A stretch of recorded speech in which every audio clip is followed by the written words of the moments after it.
بسم اللہ الرحمن الرحیم۔ السلام علیکم۔ سعودی وزارت داخلہ کی جانب سے ایک بریکنگ نیوز شیئر کر دی گئی ہے، جس میں بتایا گیا ہے کہ 31 مارچ 2021 کے لحاظ سے جو انٹرنیشنل پروازیں مکمل طور پر کھولے جانے کا اعلامیہ جاری کیا گیا تھا،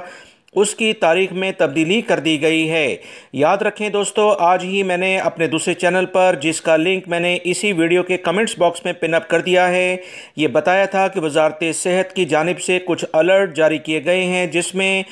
وبائی مرض کرونا کی جو موجودہ صورتحال ہے اسے دیکھتے ہوئے اہم فیصلے کوئی بھی ہو سکتے ہیں، جو کہ وزارت داخلہ نے ابھی اعلامیہ بھی جاری کر دیا ہے۔ وزارت داخلہ کی جانب سے جاری کردہ اعلامیہ میں جو کہا گیا ہے اس کے مطابق کہ دوسری ویکسین کی جو فراہمی ہے، جو دوسری ڈوز آنی تھی دنیا کے دیگر ممالک کے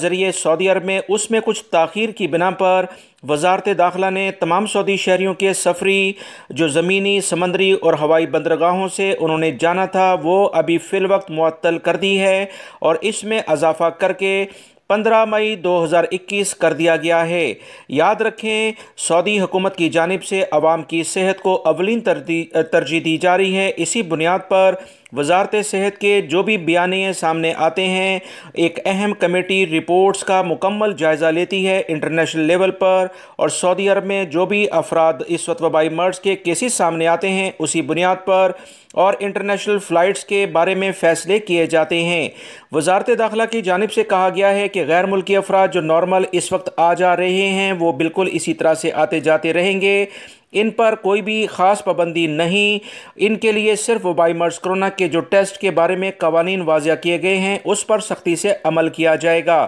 اگر مکمل طور پر انٹرنیشنل پروازیں کھولنے کے لیے سعودی شہریوں کو مکمل جو سہولت 31 مارچ 2021 سے دینی تھی، اس میں توسیع کی گئی ہے، اور اس بارے میں جو کہا گیا ہے کہ 15 مئی 2021 تک یہ انٹرنیشنل پروازیں سعودی شہریوں کے لیے مکمل طور پر پوری دنیا کے لیے بحال نہیں کی جائیں گی۔ غیر ملکی افراد اپنا مکمل ٹیسٹ کریں، احتیاطی تدابیر اختیار کریں، وزارت داخلہ اور وزارت صحت کے جو اہم ہدایات ہیں اس پر سختی سے عمل کریں۔ دوستو، ویڈیو لائک کر کے شیئر بھی کیجیے گا۔ کمنٹس باکس میں میں نے اپنے دوسرے چینل کا لنک پن اپ کیا ہے، اسے لازمی سبسکرائیب کریں تاکہ اہم ترین معلومات اس کے ذریعے بھی آپ لوگوں کو بر وقت ملتی رہیں۔